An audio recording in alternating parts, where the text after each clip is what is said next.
Hello साथियों, कैसे हो आप लोग। आशा करता हूं कि आप लोग बहुत अच्छे होंगे और आप लोग की तैयारी जो है बहुत अच्छा और शानदार चल रहा होगा।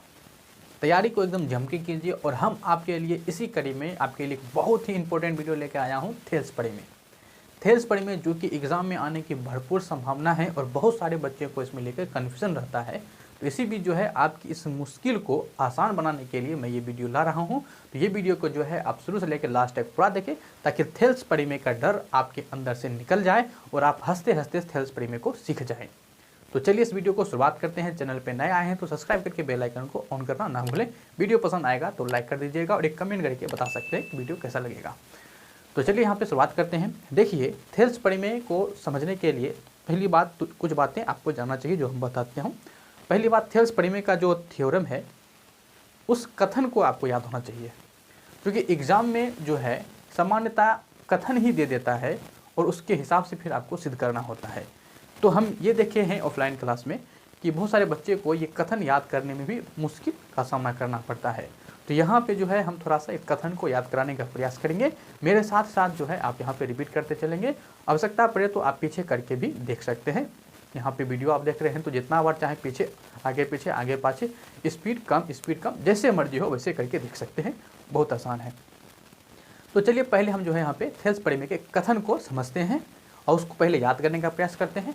सेकेंड, हम क्या करेंगे, इसको फिर सिद्ध करेंगे। एक बगल से यहाँ पे सिद्ध करेंगे और सिद्ध करने जो करेंगे हम लोग उसमें क्या चीज़ ज़रूरी है उस चीज़ को भी हम आपको पहले समझा देंगे। यदि आपका सारा चीज़ याद है और आप ये सब नहीं सीखना चाहते हैं तो वीडियो को आप आगे बढ़ाकर देख सकते हैं जो हमने यहाँ पे प्रूफ किया है। तो चलिए पहले जो है कथन को हम समझते हैं। देखिए, थेल्स पढ़ी में कहता क्या है, ये एक कह रहा है कि यदि किसी त्रिभुज, तो हम क्या करते हैं पहले कोई त्रिभुज लेते हैं। थेल्स पढ़ी में कहता है कि यदि किसी त्रिभुज, जैसे ये त्रिभुज है, इसका नाम भी आप ले लीजिए ABC समझने के लिए। यदि किसी त्रिभुज की एक भुजा के समांतर, यदि किसी त्रिभुज की एक भुजा के समांतर, तो हम यहाँ पे BC के समांतर यहाँ पे एक रेखा खींचिए। तो यही कहता है थेल्स पढ़ी में, यदि किसी त्रिभुज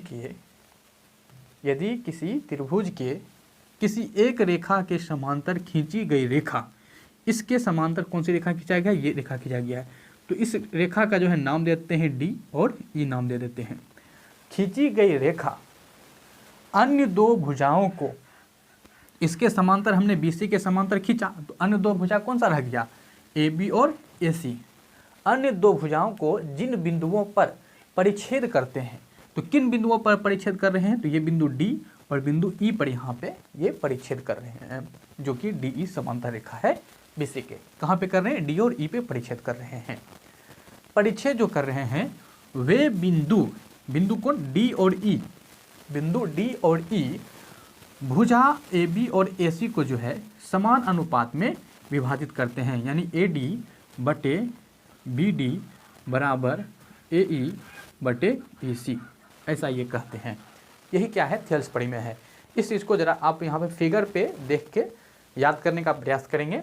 फिगर पे कैसे याद करेंगे, यदि किसी त्रिभुज के एक भुजा के समांतर खींची गई रेखा अन्य दो भुजाओं को जिस बिंदु पर परिच्छेद करते हैं वे बिंदु अन्य भुजाओं को समान अनुपात में विभाजित करते हैं। फिर से रिपीट कर रहा हूँ, आप भी अपने साथ जो है इस बात को दोहराइए। यदि किसी त्रिभुज के एक भुजा के समांतर खींची गई रेखा अन्य दो भुजाओं को किसी बिंदु पर परिच्छेद करते हैं तो वे बिंदु अन्य दो भुजाओं को समान अनुपात में विभाजित करेंगे। बात समझ में आ गया। एक बार और से रिपीट कर देता हूँ, आप भी मेरे साथ दोहराते चलेंगे। ऐसा लगना चाहिए कि ऑफलाइन क्लास है, ठीक है। क्या है, यदि किसी त्रिभुज के एक भुजा के समांतर, इसके समांतर खींची गई रेखा अन्य दो भुजाओं को जिस बिंदु पर परिच्छेद करती है, ये बिंदु अन्य दो भुजाओं को समान अनुपात में विभाजित करते हैं। ये हो गया आपका एक पहला कथन को याद करने का। यदि आपको अभी तक याद नहीं हुआ है तो इसको फिर से पीछे कीजिए, फिर से हमारे साथ साथ बोलिए और फिगर पे, यहाँ कॉपी पे फिगर बनाइए, रफ कीजिए और उस तरह से आपको याद हो जाएगा। याद हो गया इतना तक, आशा करता हूँ आपने प्रैक्टिस कर लिया है। अब आगे हम लोग इसको सिद्ध करने के लिए चलते हैं। ठीक है, चलिए अब आगे जो है यहाँ पे हम देखते हैं इसको कैसे आखिर सिद्ध करेंगे। ठीक है, चलिए तो पहले क्या करेंगे, एक त्रिभुज की रचना करेंगे। ये हमने माना ये एक त्रिभुज है, इस त्रिभुज का नाम हम लोग ABC ही रखेंगे। अब इस त्रिभुज के समांतर जो है यहाँ पे कह रखा है एक भुजा खींचा जाए, तो हम इसको DE नाम दे दिए। ठीक है, तो नाम DE दे दिए। अब यहाँ पे जो है क्या शब्द दिया गया है, जरा हम जो भी है इसमें हम देखिए मान लेते हैं। तो हम यहाँ पे क्या शब्द दिया गया है मान लेते हैं, माना कि त्रिभुज ABC में, त्रिभुज ABC में BC के समांतर, BC इस तरह से समांतर लिख सकते हैं, BC समांतर DE एक रेखा खींचा गया है, खींची गई है, जो एक रेखा खींची गई है। आप देख रहे हैं यहाँ पे BC के समांतर DE एक रेखा खींची गई है। ये चीज़ जो है थेल्स पढ़े में आपको दिया हुआ है। ठीक है, अब ये जो खींची गई है ये क्या कर रही है, ये AB को D और AC को E पर परिच्छेद करती है। वही चीज लिखेंगे, जो AB को बिंदु D, AB को कौन सा बिंदु, AB को बिंदु D तथा AC को बिंदु, AC को किस बिंदु पर, E पर, बिंदु E पर परिच्छेद करते हैं। ठीक है, ये करते हैं। हमें सिद्ध करना है, हमें सिद्ध करना है क्या चीज़, ये समानुपाती होते हैं, यानी AD, ये AD बटे DB बराबर उस साइड का उठा देखिए AE बटे इसी के। ये क्या करना हमको सिद्ध करना है। यहाँ तक कोई दिक्कत नहीं। चलिए, यहाँ तक जो था फिगर में, जैसा कि कथन में कहा हमने उसके हिसाब से पिक्चर बना लिया, चित्र बना लिया, माना कि कर लिए। अब यहाँ पे कुछ जो है हमको रचना करना है। क्या करना है, रचना। क्या करना है, कुछ हमें रचना यहाँ पे करना है। उस रचना को जरा आप समझिए कि रचना में क्या करेंगे। रचना में हम क्या करेंगे, कुछ अपने हिसाब से जो भी कुछ चित्र में परिवर्तन करेंगे उस चीज़ को हम रचना में लिखेंगे। तो चित्र में हम यहाँ पे क्या परिवर्तन करने वाले हैं, चित्र में हम जो है, चूँकि यहाँ पे क्षेत्रफल हमको निकालना पड़ेगा। ठीक है, क्षेत्रफल, तो क्षेत्रफल त्रिभुज का क्या होता है, 1/2 गुना आधार गुना क्षेत्रफल। तो आधार गुना क्षेत्रफल चाहिए, आधार गुना क्षेत्रफल बोल दी, सॉरी। त्रिभुज का क्षेत्रफल क्या होता है, 1/2 गुना आधार गुना ऊंचाई। तो ऊंचाई आपको चाहिए, जो कि इसमें ऊंचाई नहीं दिया हुआ है, इसलिए हम क्या करेंगे, यहाँ पे ऊंचाई खींचेंगे, यानी एक लंब डालेंगे।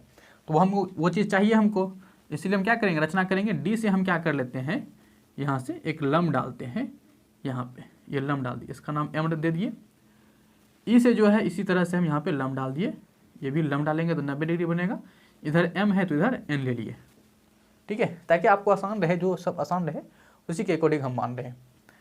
साथ ही हम क्या करते हैं कि ये जो समांतर आपके सामने है, ये चीज़ DEBC, ये सब जो समांतर है, क्योंकि ये दोनों समांतर है, इसमें हम क्या कर देते हैं, यहाँ पे देखिएगा B को E से मिला देते हैं और उसी तरह से D को C से मिला दिए।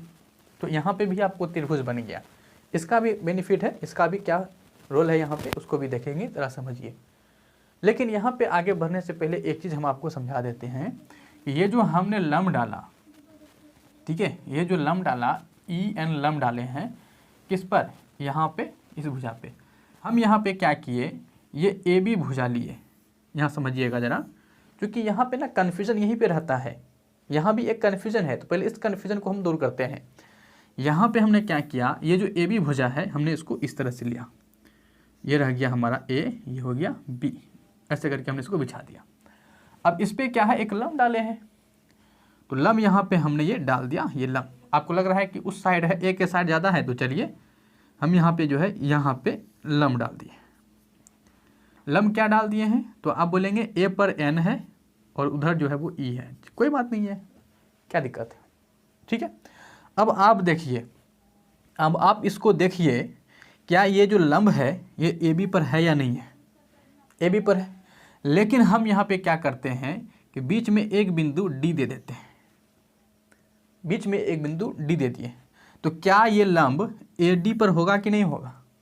समझ में आ गया बात है, यहीं पे कन्फ्यूजन है। यदि आप इस पॉइंट को समझ रहे हैं इसका मतलब है आपका एक बड़ी डाउट खत्म हो गया। ठीक है, एक बड़ी डाउट खत्म हो गया। तो ये जो है आपका ये ई एन लम क्या हो जाएगा, ए डी पर हो जाएगा, और यही लम जो है पूरे पर हो जाएगा, ए बी पर भी हो जाएगा।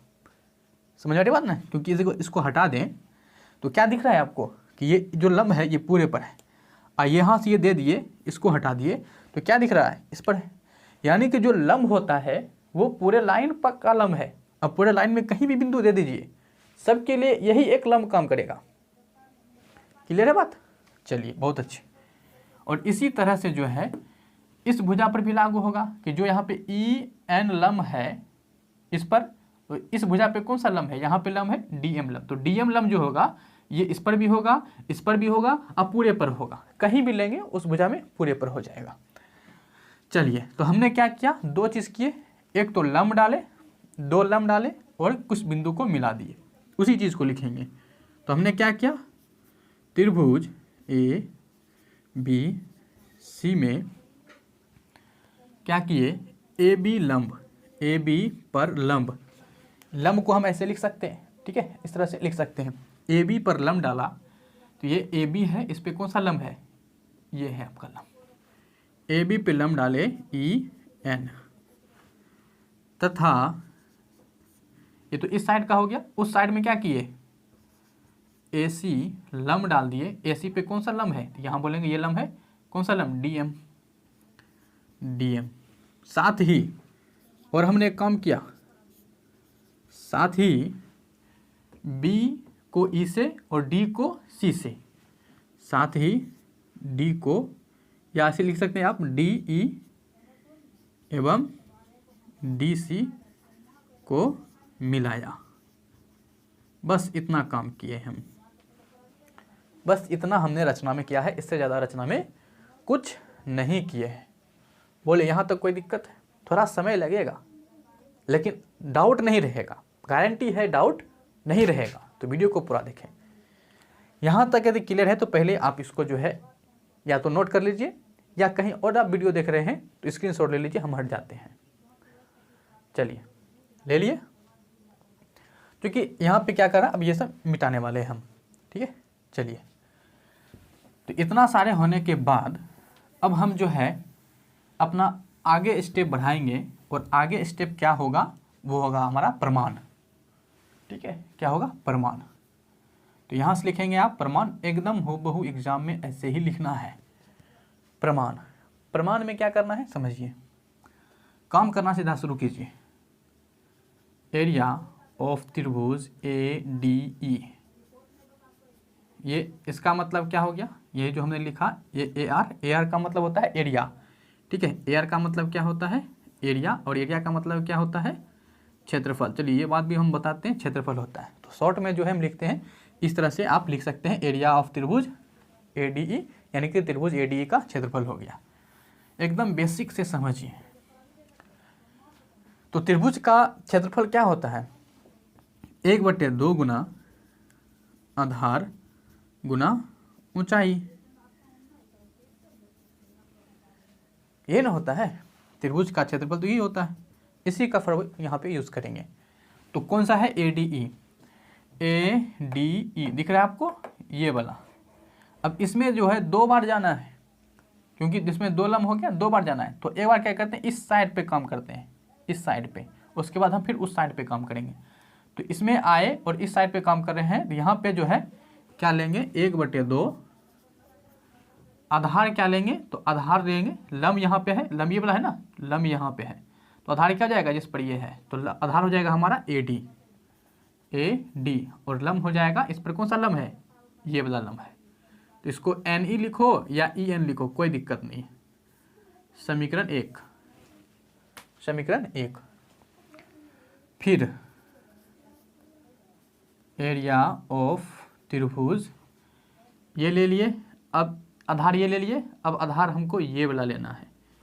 ठीक है, एक बात आपको ध्यान में हम दे जो सिद्ध करना है ना, उसको दिमाग में रखिए, तभी जो है आपसे खटाखट बनेगा। ए डी बटे डी बी बराबर ए ई बटे ई सी, ये हमको सिद्ध करना है। तो यहाँ से गए ए डी ले लिए, अब हमको यहाँ पे आधार चाहिए, डीबी आधार चाहिए, जो कि डीबी निकालना है। तो डीबी को आधार मान के कौन सा त्रिभुज बन रहा है, गौर कीजिए। यहाँ पे देखिए ये बन रहा है, ये वाला बन रहा है, यानी कि डी बी ई। तो यहाँ पे एरिया ऑफ त्रिभुज डी बी ई का क्षेत्रफल क्या हो जाएगा, 1/2 आधार के रूप में क्या आ जाएगा, डी बी। ऊंचाई क्या आ जाएगा, हमने आपको शुरू में बताया कि ये जो लंब डाला हुआ है ए बी पर, ये लंब जो डाला हुआ है हमने आपको इस तरह से बताया था, ये ए बी है, ए बी पे जो आपने यहाँ पे लंब डाला है ई एन, तो ये जो लंब है ये छोटा से लेके बड़ा तक सबके लिए यही काम करेगा। समझ रहे बात को, सबके लिए यही काम करेगा। तो इसके लिए भी जो लंब होगा, जो हमने इसके लिए लंब लिया था वही इसके लिए भी लंब आएगा। ठीक है, यहाँ के आप समझ जाइए। तो डी बी बटे क्या हो जाएगा, ई एन हो जाएगा। इसको हम क्या कर लेंगे, समीकरण 2 मान लेंगे।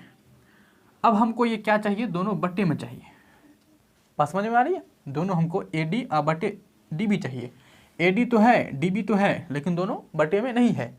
बटे का मतलब क्या हो गया, हमको भाग देना पड़ेगा। ठीक है, समझ में आ रही है ना, भाग देंगे तभी तो इस रूप में लिखा आएगा। तो हम क्या करेंगे, अब समीकरण किसको ऊपर रखना है, ए डी को। तो ए डी यानी समीकरण 1 को ऊपर लिखना है, समीकरण 1 डिवाइड बाय समीकरण 2 करने पर। ठीक है, ये कर दिए। क्यों कर रहे हैं, समझ में आ रही बात, सारी बातें समझ में आनी चाहिए।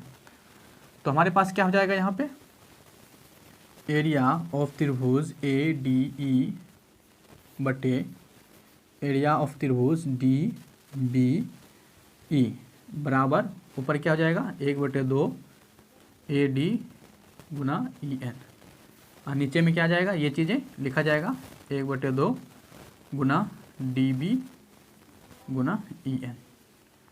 सॉल्व कीजिए, half half cancel, E N से ई एन खत्म, बचा क्या, ए डी बटे डी बी। समीकरण 2 तक ले लिए थे, अब इसको यहाँ पे स्टॉप कर देते हैं समीकरण 3 लेके। ठीक है, इस चीज़ को ध्यान में रखना है कि हमको सिद्ध क्या करना। तो हमने एक साइड का हल कर दिया, अब दूसरे साइड का निकालना है। यहाँ तक कोई दिक्कत नहीं ना, चलिए बहुत अच्छी। अब हम क्या करते हैं, जैसे कि हमने इसमें गया, ए डी ई में आए, इस साइड का लिए, फिर डी बी ई में आए और इस साइड का धर लिए। इसी प्रकार से हम क्या करेंगे, फिर से इसमें जाएंगे, लेकिन इस साइड का लेने के बजाय हम क्या करेंगे, और इस साइड का लेंगे, ताकि ये वाला आधार आ जाए, और फिर यहाँ से हमको ये आधार लेना है, तो ये आधार को लेके फिर यहाँ पे त्रिभुज लेंगे। तो यहाँ पे जो है हम सीधा लिख देंगे सिंपल सा, इसी प्रकार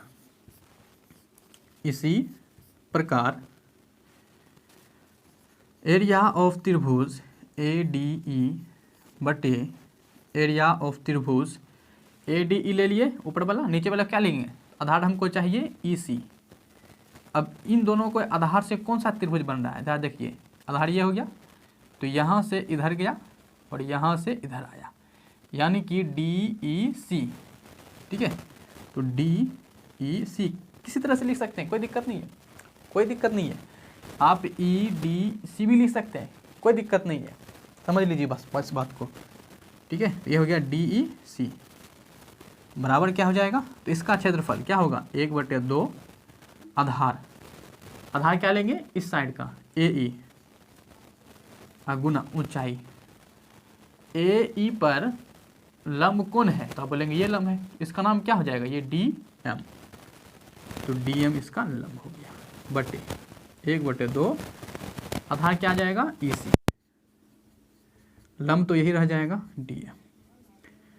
क्या हो जाएगा हमारे पास, डी एम खत जाएगा, हाफ हाफ खत्म, बचेगा क्या, ए ई बटे ई सी, समीकरण 4। तो ये इस साइड का निकल गया, क्या बराबर हो गया, नहीं हुआ है बराबर, लेकिन निकट पहुंच चुके हैं, अपने जो प्रमाण है उसको प्रूफ करने का हम लोग बहुत नज़दीक पहुंच गए हैं। तो ये दोनों काम कर लिए। अब रही बात बराबर वाला कंडीशन का, हमने अलग अलग इसको निकाल लिया, अलग इसको निकाल लिया, अब कंडीशन क्या रहा, बराबर करना। अब यहाँ पे बराबर करने का कंडीशन रहा, यहाँ से थोड़ा सा एक डाउट रह जाता है, उस डाउट को समझिए। यहाँ तक किसी को कोई दिक्कत नहीं, चलिए एक बार सभी जो है स्क्रीनशॉट ले लीजिए, आप ले लिए, ठीक है। अब यहाँ से जो है जो बराबर करने वाला शर्त है उस शर्त को समझिए। उस शर्त को क्या समझना है, सिंपल सी बात ध्यान रखिएगा अलग से। देखिए जैसे ये कोई चतुर्भुज है, ये कोई क्या है, चतुर्भुज। चलो कैसा भी बना लेते हैं, ये कोई चतुर्भुज है। अब इसमें जो है ये वाला और ये वाला दोनों क्या है, समांतर भुजा है। जब समांतर भुजा रहे और आप किसी भी एक भुजा को आधार मान लीजिए, जैसे कि यही भुजा लिए, अब यहाँ से हमने इसको मिला दिया और यहाँ से हमने इसको मिला दिया, तो इस प्रकार से जो आपका त्रिभुज बनता है, जैसे ये है, आप मान लिया जाए ये ए है, ये बी है, ये सी है, ये डी है।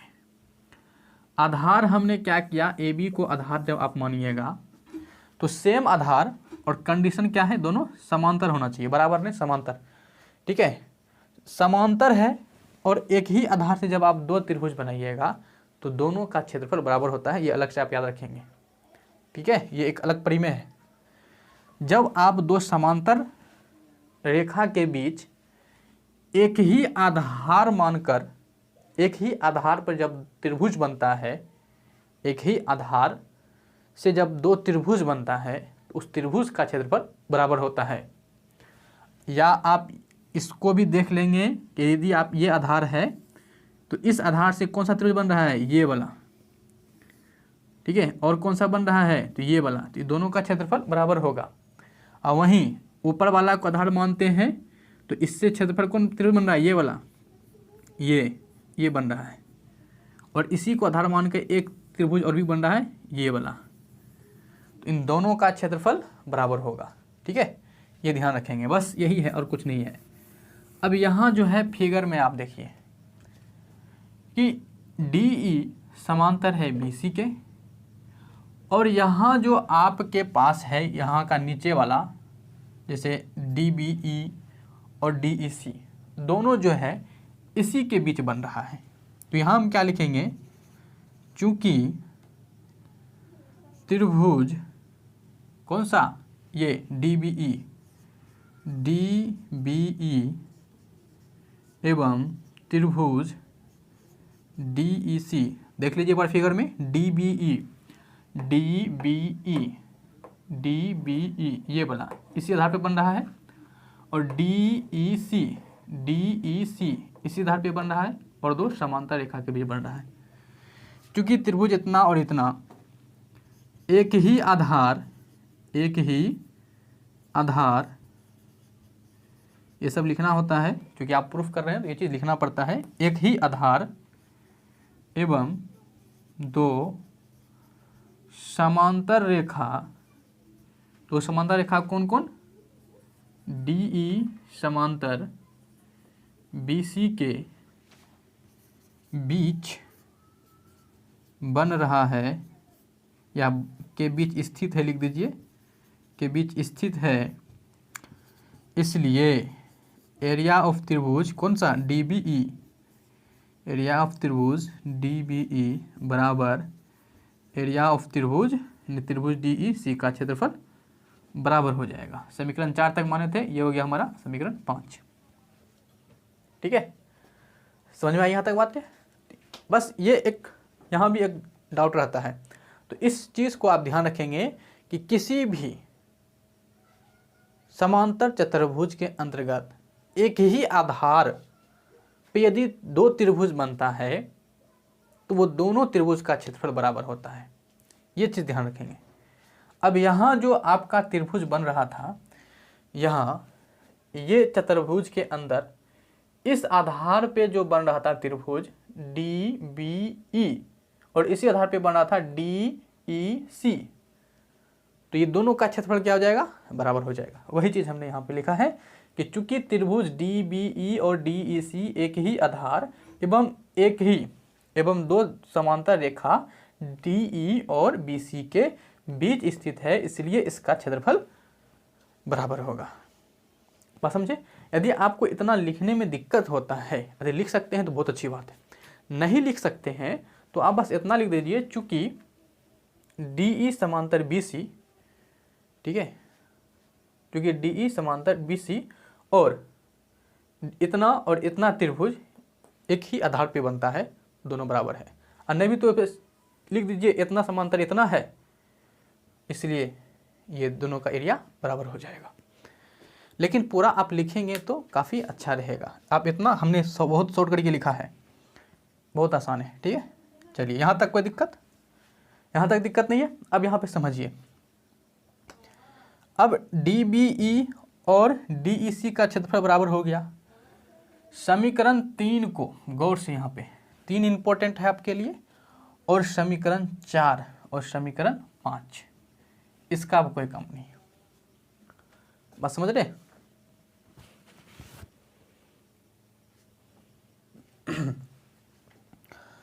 तो अब यहाँ पे क्या करेंगे, देखिए समीकरण 3 को देखिए, ADE है और DBE है, तो DBE की जगह पे हम क्या लिख सकते हैं, DEC।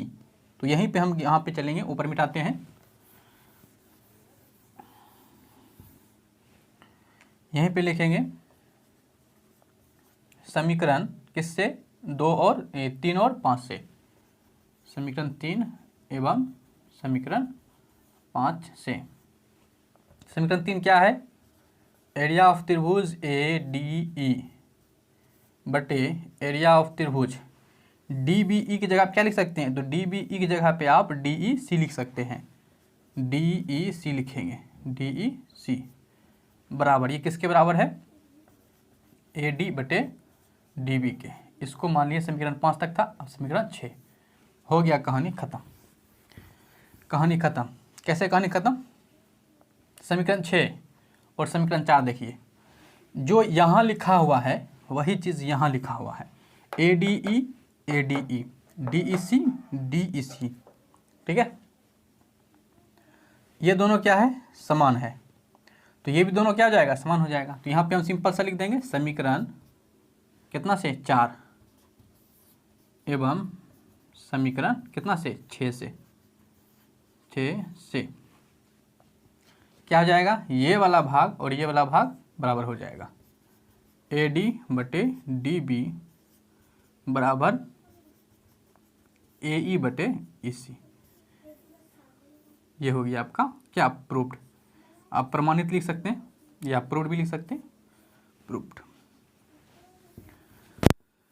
चलिए, तो ये हो गया आपका थेल्सबरी में अच्छी तरीके से। टाइम लिए, थोड़ा टाइम लिए, लेकिन जो है आपको समझा दिए पूरी तरीके से, एकदम ऑफलाइन क्लास की तरह। तो इस वीडियो के बारे में क्या रहा है हमें कमेंट सेक्शन में ज़रूर बताइएगा, और वीडियो पसंद आए तो लाइक कर दीजिएगा। चैनल पे नए आए हैं तो आप चैनल को सब्सक्राइब करना ना भूलें। इस चीज़ को आप नोट कर लीजिए, एग्जाम में बहुत इंपॉर्टेंट है। मिलेंगे फिर किसी नए वीडियो के साथ। यदि आपको किसी क्वेश्चन में डाउट है तो कमेंट में वो क्वेश्चन हमें बता सकते हैं, उस पर भी वीडियो बना देंगे। मिलते हैं नेक्स्ट वीडियो में। जय हिंद।